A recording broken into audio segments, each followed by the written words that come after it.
Hello, everybody, and welcome to episode 25 of the Centre Circle podcast, the home of West Midlands football.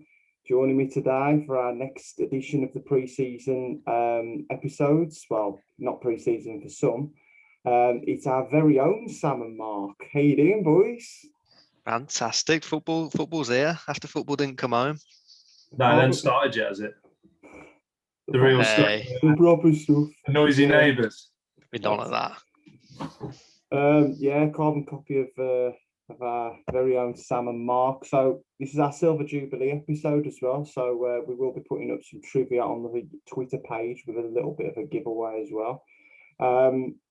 Jumping straight into today's show, then we're going to recap one team in particular because they've already had competitive action the weekend, and that was Friday night, opening up the Football League. Albion travelled to Bournemouth, who are looking to get out of the division. This will obviously be their third season back down in the Championship, Bournemouth. So, bit of a battle of the parachute payment FCs that we've got on the go down there. First and foremost, how do you think the game went, Sam? Oh, what an opening to the EFL season that game was. It was just frenetic, wasn't it? I thought it was a fantastic game for the neutrals, and I think it was a fantastic game for West Brom fans. I think we should have won the game, actually. I think we had a perfectly legitimate goal ruled out, but it was just lovely to see. I think Big Val is some manager, and I don't know whether he'll do that much time at West Brom. I think he'll get picked off by one of the Premier League clubs in the next couple of seasons, but the way we started that game and the pressing was just so good to see. Like, we've had our fair share of poor football at the Hawthorns, looking back to Tony Pulis, etc. It was so refreshing to see Val come in and our players just run at players and pressure. We gave away some poor goals, actually, and I think a lot of that comes down to the injury to Matt Clark. Matt Clark was meant to play the game, and I think he pulled out earlier on in the day, and that meant Cedric Kipra had to play. Kipra hasn't played for us in a long time. He went on loan to Belgium last year. I think he made a mistake leading up to their first goal, and I think defensively we can really improve, but I think going forward it's so exciting. I think Alex Moat is some signing at that level on a free. I know we paid for Ishmael, but Moat followed him, and I think that's a fantastic signing. Grant and Diangana on the wings playing in that pressing system, I think will work well going forward. Robinson scored, which is brilliant. I think we need a number 9, and there's rumours linking us with Daryl DK at Barnsley last year. I think Orlando want a little bit of money for him, but if we could get him on a loans purchase, I think that'd be a great signing for us. But all in all, I think it's a tough place to go. Bournemouth, first game of the season, under Parker, who I don't rate as a manager actually, but I think he'll do an okay job there. Tough place to go. I think 2-2 is not a bad result. I think we probably should have won the game. I think we were the better team, and I know they had a lot of people out for various reasons. I think for COVID, but so did we. We're missing Sam Johnston, who I think would have changed that result, actually. If he was in goal, it looks like he'll sign a deal with us with a release clause should we not get promoted, which is good news. But yeah, I was really pleased. I think we go to Luton. We play Luton this weekend. I think that's a really tough game, actually, because I think they'll be a really good team in the Championship this season. But I think our fans are full of kind of confidence and just joy at seeing us play decent football, actually. I think it's exciting. So I know you boys banter us about the Championship, but I don't think there's any league like it in the world. I think it's a fantastic place to go and watch football week in, week out. It's exciting. You don't go to the big boys and think, oh, we're going to get smashed 4 or 5 here. You go there and think, oh, we could win any game. So really exciting. We need a few more players coming in. I think Sawyers is being linked with Stoke, and Sawyers is not going to fit the Ishmael system. So although he's a big West Brom fan, I'd get rid, send him to Stoke. A couple more additions. We've hardly spent any money with the Pereira sale, which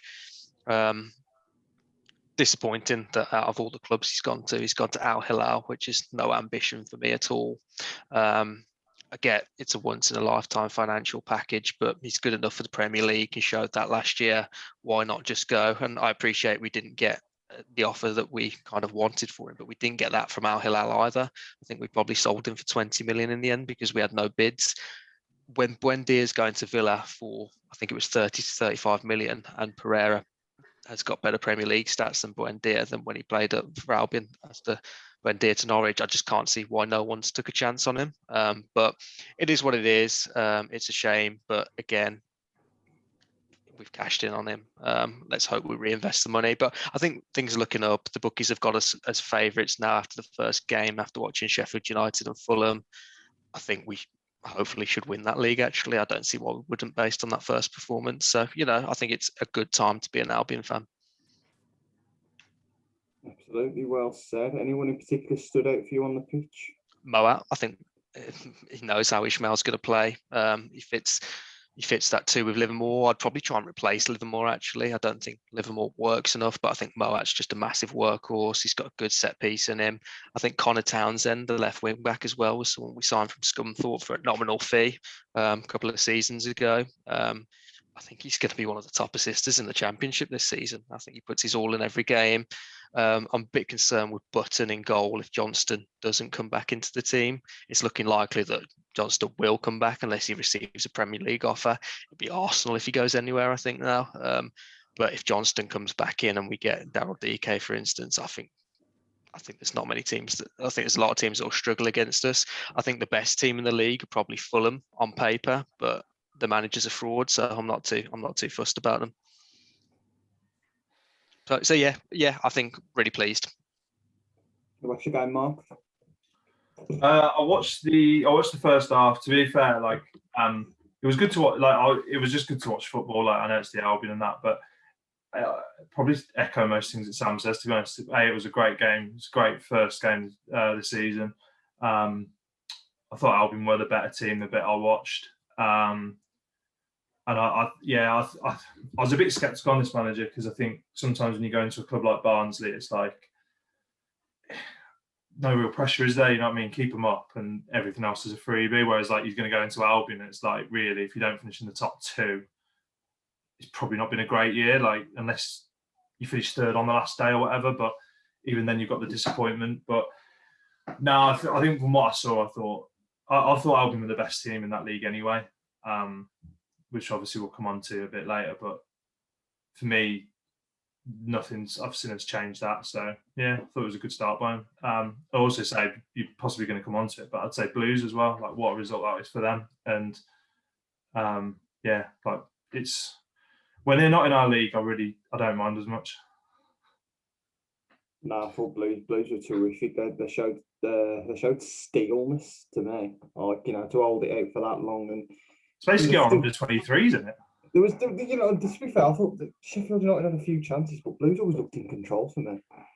They always looked in control. Blues should have scored a couple more goals. I mean, Hogan missed a gilt edge chance when it came across the box from Djukovic. So I think Blues were good value for the money. And I think Sheffield United, you always talk about this momentum, but they've got no momentum. And I don't know, I think they're going to struggle again. They've got about 10 strikers and none of them can score a goal between them. Yeah, like you said, I think you'll look back at the end of the season and think that Bournemouth away a point isn't bad. The way you always used to judge it in the Championship was, if you're gunning for promotion, a draw away is not a bad result. Win your own games, you're averaging 4 points there. That's plenty enough to see you out of the division.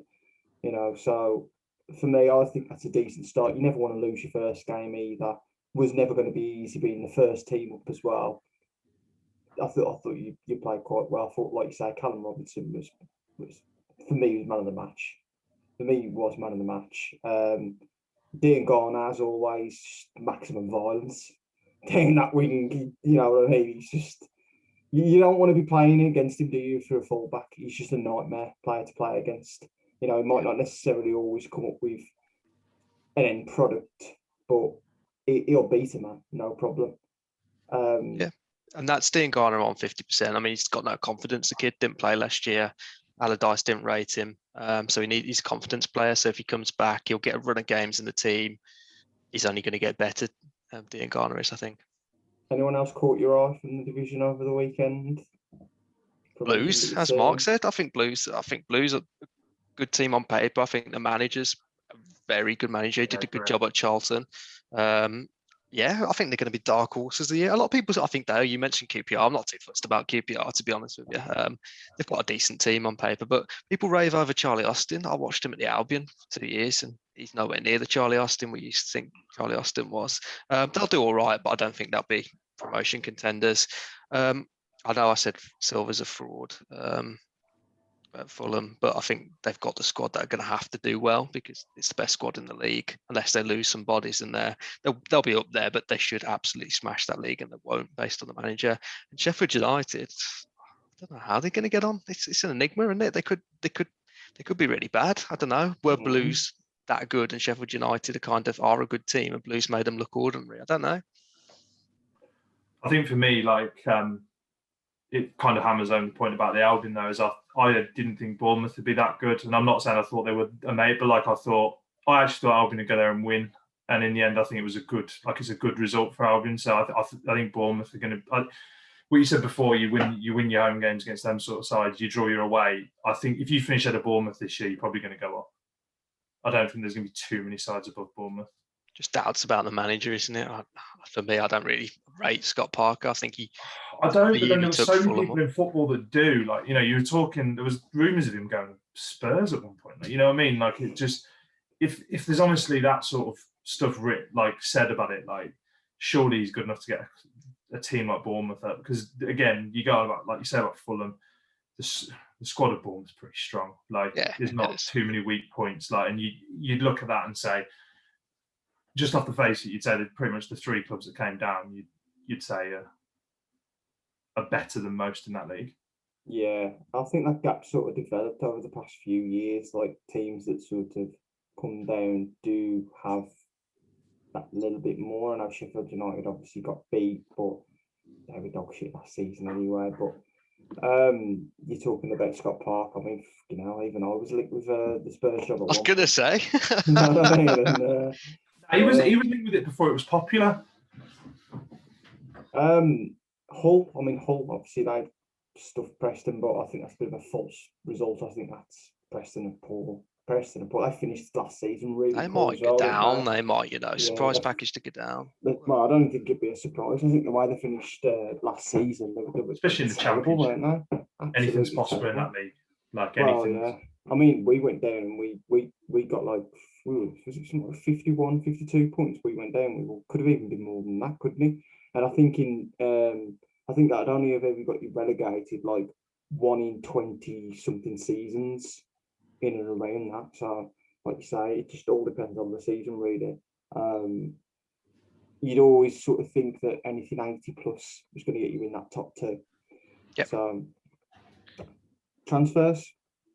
What do you think? Think you're done now, or think? No, we can't be done.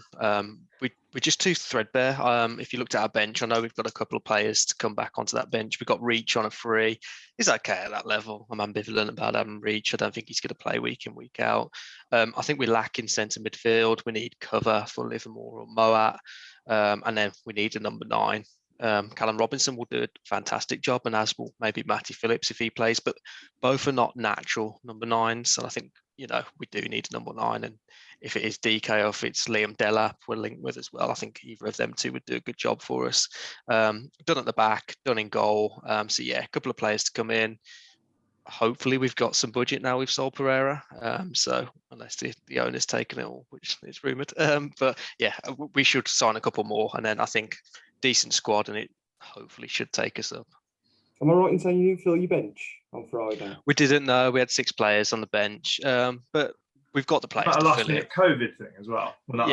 Matt Clark was meant to play, wasn't he? He pulled out at the start of the day, and he'll start at the left centre-back position. Then we've got a couple more to come into the bench then, so it'll be fine. It's just with the press, we're going to have to rotate as the fixtures come thick and fast in the Championship. So, we're going to have cover with fine in defence, but it'll just be midfield and that centre-forward role. Sounds good. So, Luton the weekend?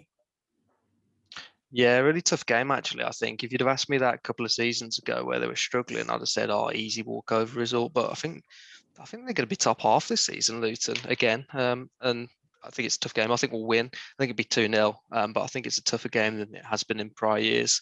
One of the tougher games in the Championship, actually. I think there's a couple of very poor teams in the Championship this season, but Luton are not one of them.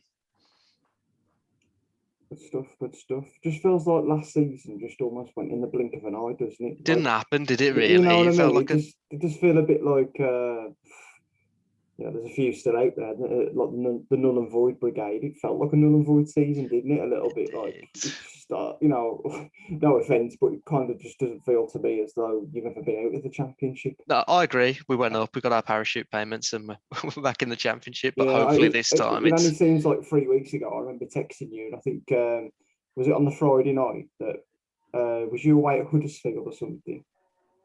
that was On one the of the Friday latter night, one games of the of the later games. I remember season. texting you, Yeah. and you were saying how nervous you were, and Yeah, that, it was and horrendous. But that I'm was like, only a year ago. That's the weird thing. Do you know what I mean? That was yeah. only a year ago. So that Premier League season just went. But we can't compete with you Villa or Wolves in terms of cash. So we've got to accept that, unfortunately. I don't think you boys can compete with Villa anymore in terms of cash. So, I think we just got to accept it. You mean Matty cash by that, not cash in the bank. Right.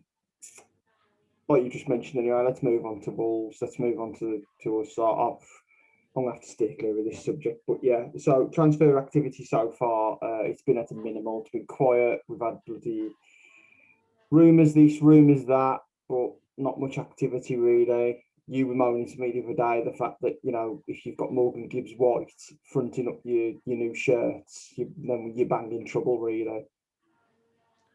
I think we seem to be celebrating. That we're keeping Traore and Neves seemingly and bringing Jimenez back more than like new signings. And don't get me wrong, add Jimenez to that. Add 2 years ago Jimenez to the team last year. It's different teams, top half team. I don't care anyone says we'd finished above Villa, we'd finished above Leeds. We just would have. But we're still not strong enough. And I'll be honest, I think there's some really poor sides in that Premier League, so I don't think we will be, but we're going to be in trouble. The season is starting, but if the transfer window's shut now, our squad is as bad as most. I think we do have a bit of class where teams don't. Like your likes of Burnley don't have a Neves, they don't have a Jimenez. On his day, Traore. I think Trincao. Again, I think the business we have done, I think, is pretty good. I think to bring in Jose Sarr and basically swap him for Patricio, I think that's going to be pretty decent business. Like, I don't think Sarr's going to be the best goalie in the league, but Patricio certainly wasn't either, especially last season. I think Trincao's a great signing. I think, if you look at the who's earning what at Barca, which is probably another subject in itself, but he's actually up there, surprisingly. Like, he's actually one of in like the top 10 in the team, which is mad. But they rate him highly over there, and I think to get that sort of signing is good, but it's not enough. And it's in an area actually that we don't really need anyone. Or should I say we don't? It's not a big need. Like, we've still got the three centre halves that we had in the Championship, and I just said to you then, Dale, like, we've got a weird squad where if you sign a centre midfielder, a top centre midfielder and a top centre half, we've actually got quite a good squad all of a sudden, because you've got players like Saiss and Dendoncker that are going to be on the bench, and actually they'd get on a lot of teams' benches in that league. But going into the season with the squad that it is now is a terrifying thought, with a new manager, with a very, very hard start. I could be wrong, but we must have the hardest start in the league on paper. From the outside looking in, Spurs and then United. Like, it's tough. Who've all done business, by the way. Yeah. It just feels a bit stale, doesn't it? I mean, you boys obviously know a lot more than me, but it just feels a bit stale. I agree that I think Trincao's a really good sign. I think Sarr's actually a downgrade from Patricio, a little bit, not massive, but I think he is. But there's surely got to be a worry from you boys that, I don't know, are the owners still interested? Like, are they going to pump the cash in? Are you self-sufficient now? So it sounds like that's the case. You've got to sell players to buy players, really. Does that concern you? They were very open on what they released on YouTube with the model of the club and everything like that. And to be fair, the thing is, right, if you take away all the history of Wolves and the bad owners that have come and gone before, they've still not done anything wrong, and they've still not lied. Like, they've been very honest and they've been very open. And during their last thing they released on YouTube, they did say that at the moment we are being bound by UEFA financial fair play, but we're not getting the money in season out. So the likes of City and Chelsea and all them, I mean, yeah, it's a different world anyway, but teams like Villa, they don't have to subscribe to that. Like I saw something the other week that said that if Everton had got in the Europa League, I think it was last season, it'd basically bust them because of like how much they'd have been in negative financial fair play with UEFA, but the Premier League's just a lot easier to pass. Again, if that's what they're saying, and next year without European football this year, which is seemingly no chance, maybe they could come and splash the cash next year because we are off that limit again. But I don't know. I think we're approaching a point now where fans expect European football, and the realistic expectation is to avoid relegation. And 2 years ago or 3 years ago, the expectation was avoid relegation.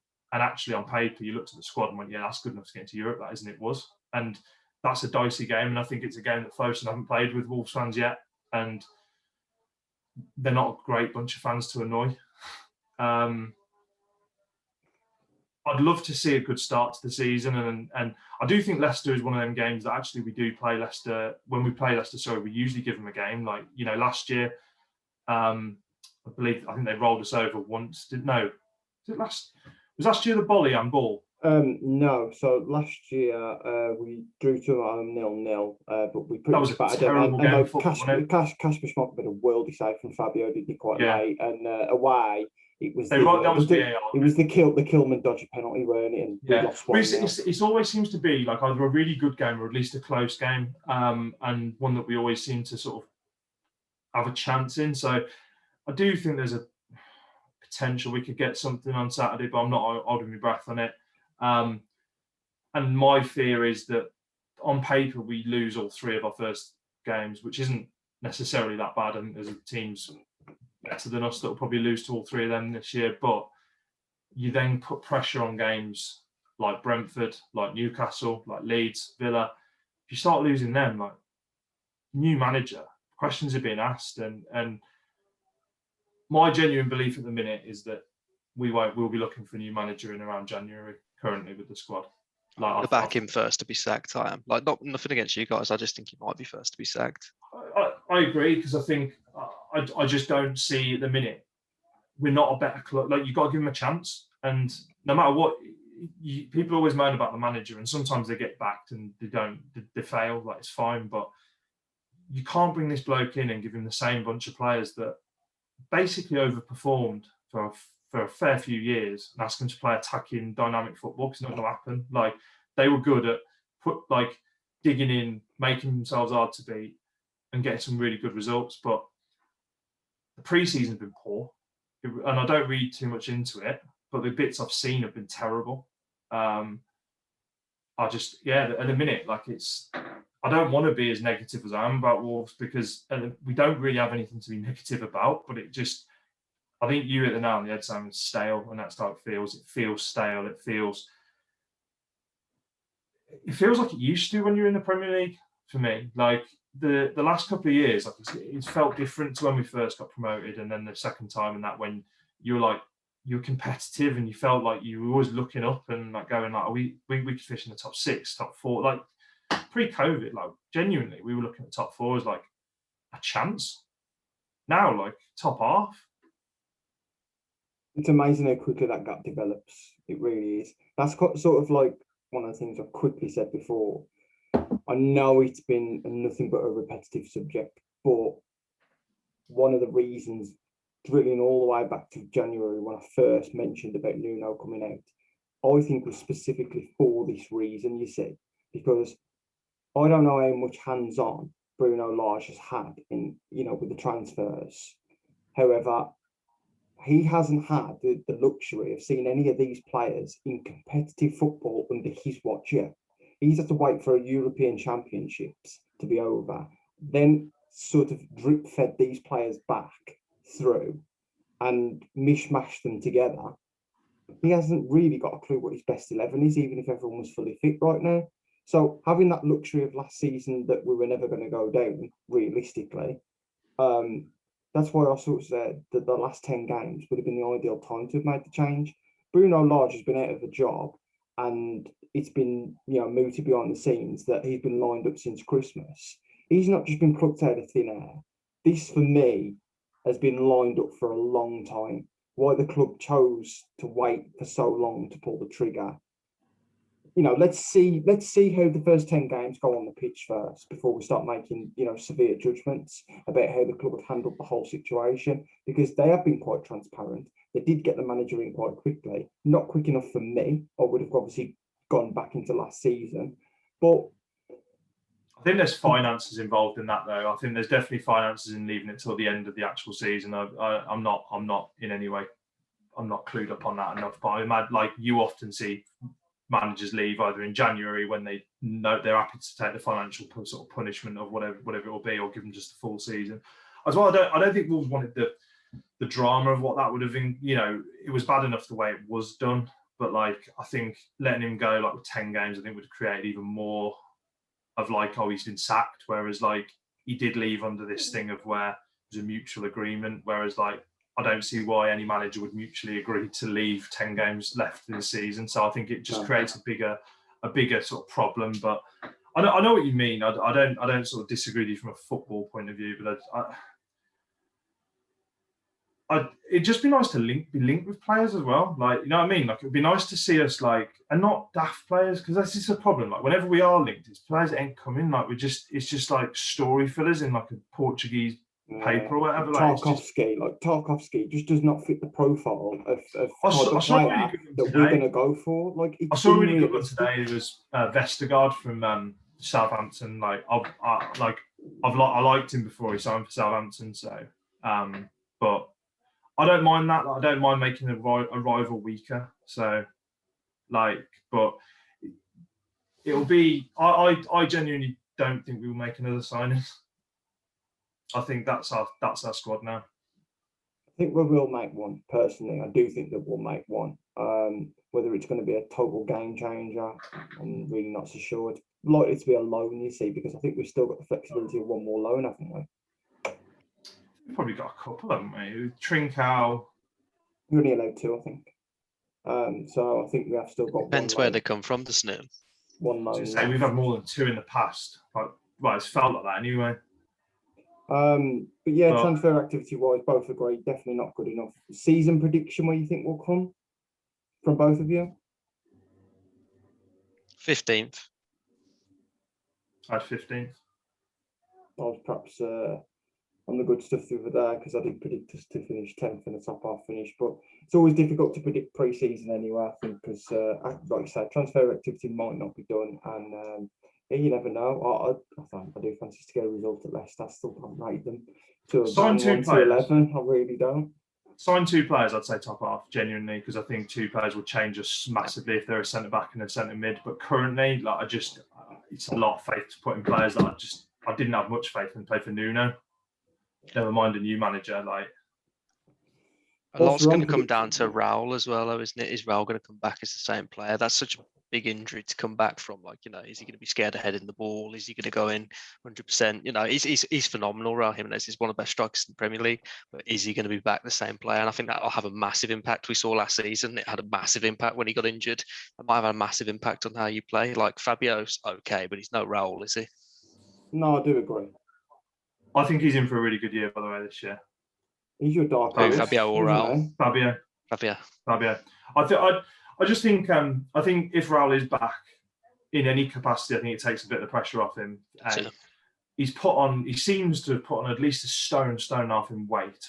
Like, he doesn't look like a sort of 10-year-old playing an adult football match anymore. Like, I think a lot was made of him last year. I think he was a very big scapegoat for a lot of people, and he was a laugh. Like, people wanted to point the finger and laugh at people like that. But I think he's a good player. He's a good footballer. Whether he'll be like what, you know, Jeff Shee said he's the best player in the world at his age. I probably don't agree with that, but I think he's a good player. I think it was a good bit of business bringing him in. I think you'll always get that back for him as well, unless you depend on how long you keep him. But yeah, he's not Catrone.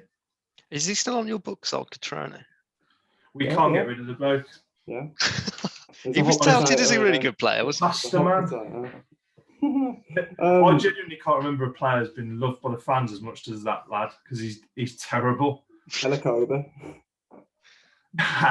George wasn't bad. George Elokobi was just phenomenal, really. I'm pretty sure Silva had him on the back of his shirt, didn't they? I think. Whilst we're on predictions, then give me top 4, bottom 3 from the Prem. Go on, Mark. In order. In order, yeah. Squads as they are now. Chelsea winning it. Is City. this Lukaku included? Yeah. I'm including Lukaku because he Yeah. has signed at this point, basically. Chelsea, City, United, Liverpool. But I think United will be reasonably close. I think Liverpool will be miles off. You've matched my top 4 in order. Mine's a bit different. I think City will win the league. I think Chelsea will push them really close. And Lukaku's a phenomenal signing for Chelsea. City, Chelsea. I think Liverpool this season, I think VVD coming back is massive. I think they're another club that's stagnant, by the way, though. They need to sign some players as they're going to get left behind in the next couple of years, especially if Salah was to go. And then United, I think Varane's such an underestimated signing for United alongside Maguire. I think Sancho will kick off straight away. We'll see how good Sancho really is this season. I think he'll surprise a lot of people. I think the Sancho signing, really, I think sometimes when foreign players sort of come in, they talk about this transition period and now like they sort of got to adapt to the English game. It's almost like it's not going to apply to Sancho because he already is English. Sort of, yeah, a bit random. But yeah, bottom 3 then, boys. Go on, Mark.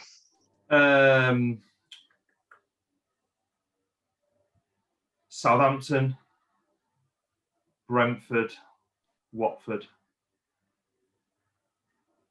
Yeah, I'd agree with Southampton. I've actually backed them 9-2. They are to go down. I think Ings is a massive loss to them. Brentford, I agree as well. I'm not sure on the third one. Potentially a Brighton, I know people love Graham Potter's brand of football, but it's very nice football, not so much results. So big season for him, isn't it? Because you're on about him taking a good job. Like, what's he actually done? What's he done? Plays nice football. Don't get me wrong. Like this XG stuff and that, and I'm sure if he gets Brighton top half with that squad that they've got, then yeah, we'll talk. He's a good manager, but at the minute he plays pretty good football and keeps a team in the league every year. Yeah, and Ben White's a massive loss for them, by the way. I think Ben White's a top centre half, and I think Arsenal always get stick, don't they? But I think that's actually a very good signing for Arsenal, especially with English tax as well. Was a bit much though. I do think it was a bit much. A bit much as Jack Grealish for 100 million, but yeah, fair enough. We've all given our opinions on the price tag to that one, ain't we, really? 100 million, yeah. I think, like you say, they've paid 100 million because that's what they knew they'd have to pay to get him. I've maintained my stance all along that 80 million was around about the right sort of price. Might even be too much for some, but I think that in the current market, that would have been around about the right mark. Gone for 100 million just primarily because that is what City had to pay to get him. Market's a disgrace, though, isn't it? Let's be fair. It's becoming a joke at this point. Like this John Stones deal today. I love John Stones, by the way. I'm not moaning about him at all, but £250 a week. Like when he underperforms and City want to replace him, who can they sell John Stones to? Nobody's going to compete with that wages. Like it just the whole thing, like the whole economics of the Premier League are just mad, and it's getting worse. Scaring off your competition, and it's flexing your muscles, and it's just doing it in a way that they can get around it with, and that's by offering inflated contracts. But the contrast between the top and the bottom of the Premier League in terms of wages offered and prices paid is unbelievable. And Mo Salah's on less money than John Stones. Like, how do you work that out? It's crazy. John Stones is probably paid more than half the Championship teams. And those teams are meant to come. Like, some of them teams compete to come up to this league and then try and stay up. Like, it's mad.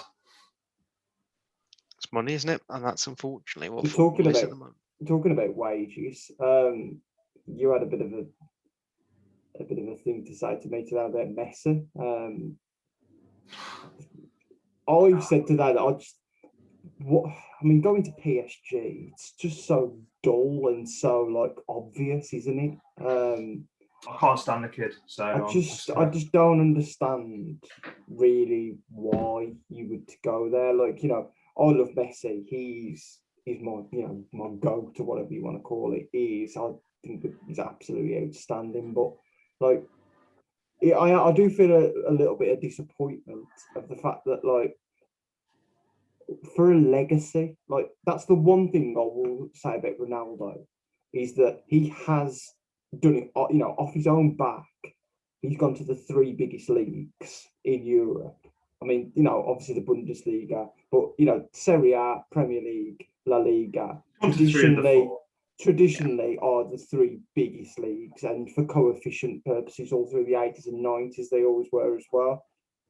The Bundesliga really hasn't got the depth, I don't think, in terms of legacy. I'd say it's bigger than the Serie A now, the Bundesliga. I think in terms of legacy is what I mean. So you've got Bundesliga is ahead of Bayern, every other Borussia league. I'd say so as well. Like, Bayern, the league is Borussia dead now, the Dortmund. big boys are No, gone. but what I mean is like depth. So you look through, so you've got the two Milan teams, you've got Juventus, you've got Lazio, you've got a lot of teams there, Roma, that have that sort of history and appeal, whereas like within the German league, you don't necessarily have that. But anyway, my point is that obviously Ronaldo fighting against the German lads here. Off his own back, has tested himself, he pushed himself, he chose to go to Serie A. He chose to do that. Messi could have chosen to come to the Premier League to silence any doubters, but really he's gone where the money is, and that does disappoint me a little bit. It does disappoint me. He too, though, does he? So his legacy secured. I think he'll go to PSG. He'll score goals in a crap league. It is a terrible league, isn't it? I can't see anyone arguing against that. Like, it's a terrible league. If PSG don't win the Champions League, then people will say Ronaldo's the better player. That's inevitable, I think. Because if PSG do not win the Champions League with Messi, Mbappe and Neymar up top, then they're never going to win it, are they? Let me play devil's advocate here then. So let's say Man City do get Harry Kane and it's a Man City PSG final. I mean, those two teams are absolutely phenomenal. If PSG don't beat Man City team, I wouldn't call that a failure. I think it's a failure if they don't win the Champions League. PSG, it's their only. But you'd say that about Man City if they bought Harry Kane, so they can't both be failures. But Harry Kane's not in the same league as Messi, is he? Harry Kane's phenomenal, but he's no Lionel Messi, is he? But if you put the two, say City do get Kane, and you put the two first 11s down on paper, who are you going to edge towards, really? PSG. I'm not so sure. I think balanced throughout the team, I really think I'd probably lean more towards City myself. I think PSG have addressed that with Hakimi and Wijnaldum coming in. I think Wijnaldum's such an underrated signing for PSG, and I think Liverpool will miss Wijnaldum massively this year. And they've not replaced him, have they? Either? I think Donnarumma's a great signing for him as well. Like that's Ramos is a winner. Obviously, the Messi one's always gonna. It's one of the best players of all time moving. Like, it's always going to dominate headlines. But that Donnarumma signing, that's your goalie. Yeah, obviously, I think he will leave eventually, like most players do at PSG. But if he didn't, that's your goalie for the next 10 years. Yeah. Like at a world class level. And I think he's going to be the next Neuer, where he's like, you talk about goalies and then he's like miles ahead. Like, I think he has a presence on the pitch, and some goalies have it and some goalies don't. And I think the last one we saw was Neuer. I don't think we've seen one since where they just dominate from goal. Like, I saw that during the Euros. Like, the final was a prime example. Like, it just, he's on the pitch, he's in goal. Like, it's a weird signing, but he's a weird player. But you mentioned Ronaldo, and I've always been in the Ronaldo camp over Messi. That's nothing against Messi. I just always have. But if this was Ronaldo carrying on the way that Messi has over the last 2 years, it would be a complete different way of reporting. Like, the way we had to feel sorry for Messi the other day, I didn't get it, is that he's helped bankrupt that club. Yeah. He's involved massively in finances at that club. He negotiated that 5 years ago. That Barcelona do not make decisions without Messi signing off on a lot of them. Certainly not signing off, but being part of the consultation. He's taken 1.2 million quid, so even more in euros, out of them a week for the past 2 years. What did he think was going to happen? Like, and then to then go, oh, I'm going to go and sign for, like, to be like, oh yeah, I've offered to take a 50% wage cut. Oh, what? Just a £500,000 quid a week. It's good here. Like, it just, I don't like. I appreciate him as a footballer, but as like I say, I think character issues. Ronaldo always gets labelled with this and that because of the way he presents himself and that sort of thing. But I think Messi's an arse, man. Like, he always has been. Like, he's done for tax evasion. Like, the guy's a like, I can't stand him. Like, I've never have. And I think the way he carried on the other day at that press conference, honestly, like, it made me so angry watching it. I think the thing doing Messi, though, Messi caught sort of, I think when you think about Barcelona, you think about Messi. You buy a Barcelona shirt, you buy Barcelona merchandise just because of Messi. What you wouldn't buy it for is Antoine Griezmann. Now, he's bleeding money out of that club. I agree with Marc in that Messi literally picks who's on the pitch. He's got to that point where he is the club. I agree what you said about Griezmann. Griezmann is the issue in that sense, that he's earning so much money and not even being that good. But Griezmann was offered a contract, and Griezmann said, "Yeah, go on then." Messi's the one going, "Just get them. Don't care money wise. Just get them. Like, they need to be in the squad." Like, and is Titi on something daft as well? Yeah, there's a lot of players, like you said, Marc. There's a Titi's lot of on players daft for what he is. I think like Griezmann's on like genuine daft money, whereas like Titi's on like, I think it's like 250 or something, 300. Like, even like Sergio Roberto and players like that are on daft money, aren't they? Like, it's crazy. Busquets has been there for time, hasn't he, as well? I saw it the other day with Trinca. I was on 185k a week, and I was like, "How much are Wolves paying on that?" True. Probably quite a lot of it, actually. Perhaps 25%. I don't know. With Barca's financial worries, I think they'd probably want more than that. I imagine with Barca's financial worries, they've probably wanted some up front, and I imagine the loan fee probably outweighs what we're contributing weekly on wage. Like, they've probably wanted money quick, potentially. But even if we were only paying 25% of his wages, he'd still be one of the top earners at the club. They need a reset, don't they, Barcelona? Just play like a youth team for a couple of years, like promote that through, get rid of all the bad players off your books and just kind of reset the club. That's kind of what they need. They're in trouble, like real big trouble. Yeah. It's crazy to think really that the national team so really not necessarily reflected on that front, because they did quite well at the Euros, didn't they, really? I mean, let's be honest, they outplayed Italy and no other team did during the whole competition. Yeah, it's true. They did. I agree. In that game. It's no Spain of years gone by, though, is it? No, absolutely not. No, but if you look at the way they played against Italy, I mean, they kicked themselves and didn't win that game, and so they'll be kicking themselves that they ain't gonna win it, really. And I'm not sure. I did see. I know they were in the Olympic final as well, which obviously is a 223 competition. I don't know if they won it or not. Anyway, point on that one. I know that they were in the final against Brazil. No, they lost. There you go. I mean, like, so up and coming youth players that they've got through the national team. Pedri is unbelievable. Necessarily a bad place. But Spanish football, in terms of the league itself, my God, have you ever seen the Barcelona and Real Madrid team so poor in our lifetime? Not in our lifetime, We're so used to Real Madrid and Barcelona dominating, because pretty much that's what it's been like since 2006 onwards, really, under Frank Rijkaard, and then obviously the cycle of Pep, he won a couple of Champions Leagues as well, and Enrique picked one up, and Real Madrid had all that success under Zidane. We've just got so used to Spanish football pretty much dominating that I don't really see where it's heading now at the moment. I know there was an all-English final. Ronaldo created, though. We've had 2 all-English finals in the past 3 years, but I wouldn't necessarily still say that English football is dominating either. I think it's going to be the era of the Premier League for the next couple of years, though. I think Premier League's by far the strongest now, and then with Bundesliga in second.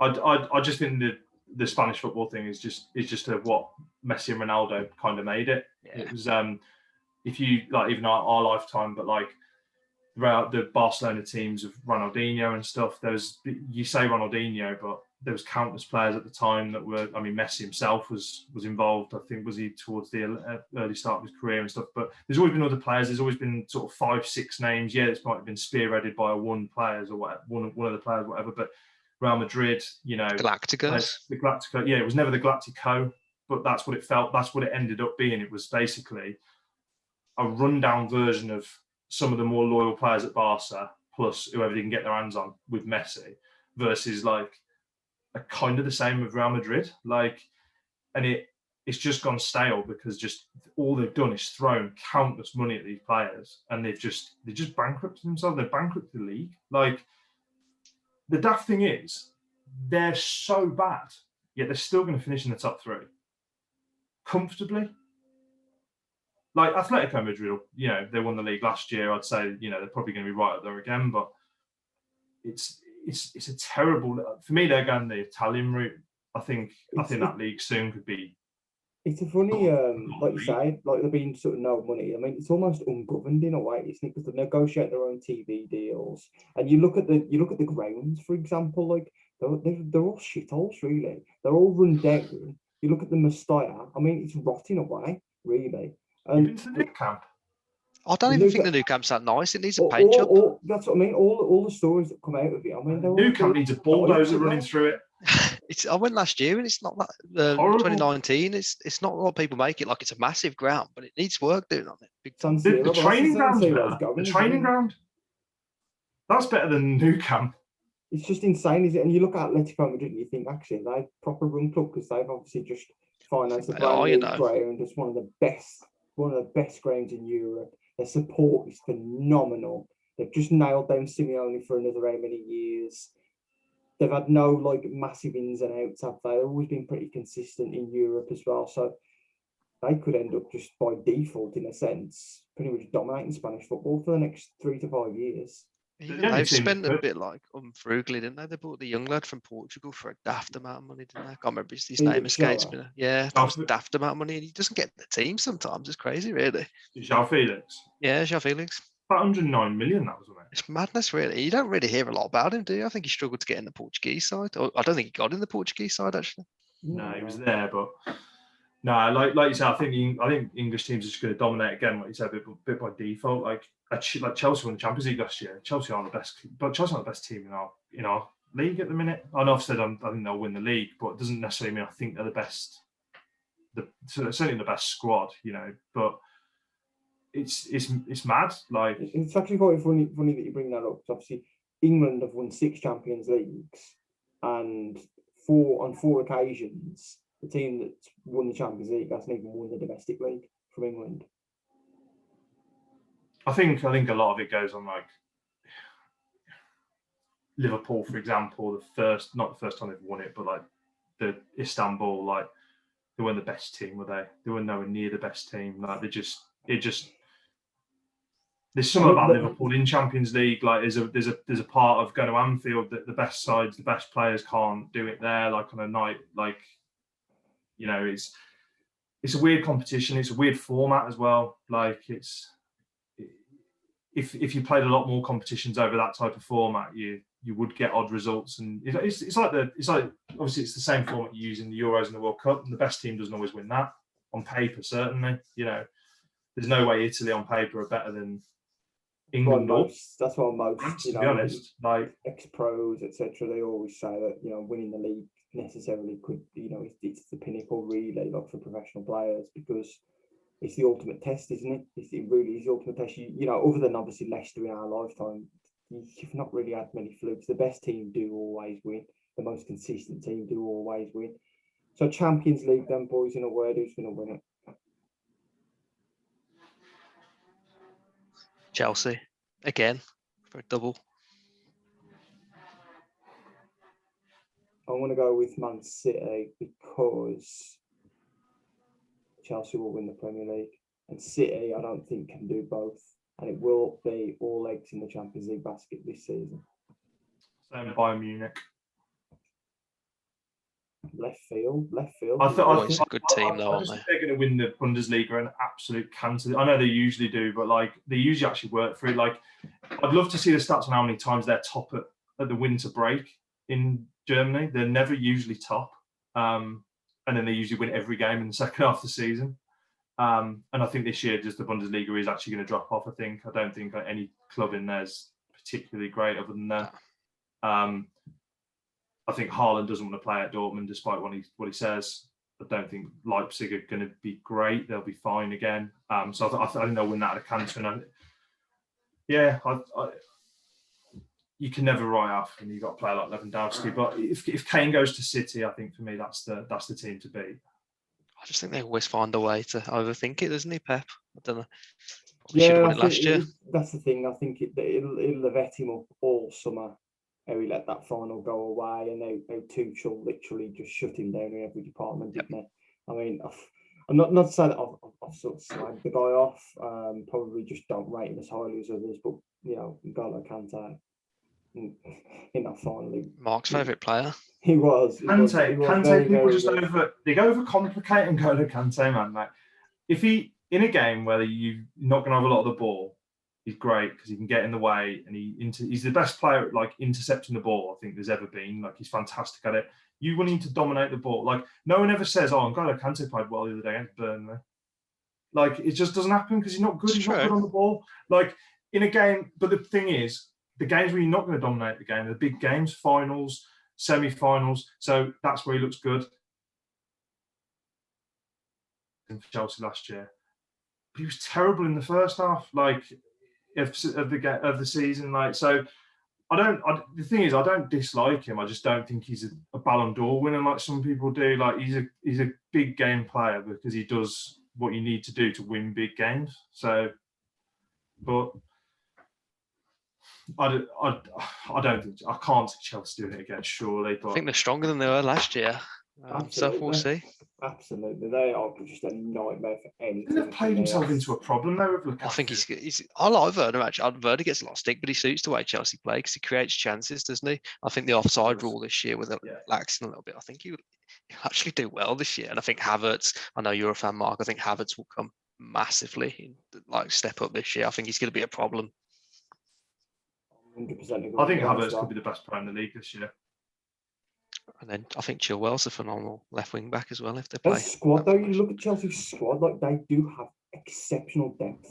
Yeah, they do. Throughout their first 11. Like, they could bring in a player in pretty much most positions that would be good enough to get in pretty much any other team as well, barring Man City. Like, you know, we're talking about Timo Werner getting mothballs in his boots this season. He would walk into that Liverpool team. He would. The reason why they're the most dominant team now over the last 20 years, Chelsea, is because they're ruthless. Like, they've won more than any other team in this country in the last 20 years, and yet for the first couple, they didn't do anything. Yeah. Oh, how many FA Cups? This is something like 6 FA Cups, 2 Champions Leagues, 5 leagues. If it doesn't work, they're gone. Like, it's like Werner. Like, they will give him this season, but if Werner's bad by January, I think he'll be gone. I think he'll be gone potentially as soon as that, if not then the summer, because they won't stand for it. They will not stand for bringing players in and just not being good enough. The exception being Kepa, and that's because you just can't get any money back for him. He's not a bad second keeper to have either, is he? Like, if you paid the outlay for him, he's fine. He's a price tag, isn't he? He's a price tag. If you go for 20 million, you think he's brilliant. That's it. Oh, Mendy's not that good. It's not just a price tag either, though. It's a reputation as well, given that fine. Yes, for me, it's a price tag reputation. Like, if he signs for 20 million, it's like that Mendy. He's come in, he's signed for 20 million. He's done all right, yeah. He's best guy in the league. He's nowhere near, is he? Not. But because he's 20 million, he's fine. Like, he's brilliant. Like, it doesn't work like that. Right, boys, it's been an absolute pleasure. I'm sure we're absolutely all buzzing for this weekend as well. Second round of fixtures for you, Sam. First round of fixtures for us. We're going to be having full crowds, and I pretty much think that obviously because we've had no crowds at domestic football for like 18 months now. I'd highly anticipate that we're going to get full sellout crowds all season this year. So bring it on. Wolves tickets have been very, very poor, by the way. The sales for Leicester because they keep putting the prices up in there. No, like it's 30 quid a ticket, isn't it? Like, but like they've gone to Leicester's pricing structure. You're on away games. Is it away? Yeah. 30's max, isn't it? Yeah, 30. Yeah. But like we've sold out, but we failed to like sell out early. And pre-COVID, that was not like it. Tickets would just go. I wonder whether there's a concern from some fans about COVID, though. I don't know. It's a local game, so you'd expect it to be pretty quick, sell out. Quick score predictions from the weekend then against Luton. I think you'll get the job done. I think you've nailed it 2-0. 2-0, yeah. 2-0. Wolves, Leicester. 2-0 Leicester. I'm going to chew glass here. We're going to get a 1-1 draw. I was thinking 1-1. 1-0 Leicester. Terrible VAR decision. Walk out the King Power pissed off as per. Patson Daka to score on his debut, I reckon. We might as well just get the other boys in and just see Villa away at Watford. Villa will win that game quite comfortably, I think. 2 or 3-0 Villa. Ings will bag. 1-1. I think they'll strike it 2-1. Villa. 1-0 for me. Who Blues gone? Blues. They're at home to Stoke, I think. Tough game. Stoke got off to a good start, and that light winner, which obviously we knew a bit of doubt, didn't he? That light winner can give you confidence going on for weeks on end, can't it? That's Is it Blues Stoke? Blues Stoke, yeah. 1-1 for me. Score draw. 1-1 for me as well. I think that's the two teams I fancy quite. I fancy Stoke in the playoffs, and I fancy Blues to have a run at it. Where's it at? St Andrews. 2-1 Blues. Top of the table, Blues. Carry on. 6 points. Alex will be getting a nosebleed. Right, absolute pleasure, boys, and hopefully we'll be back on the weekend, review the weekend's action. Super. Catch you all soon. See you later. Bye-bye.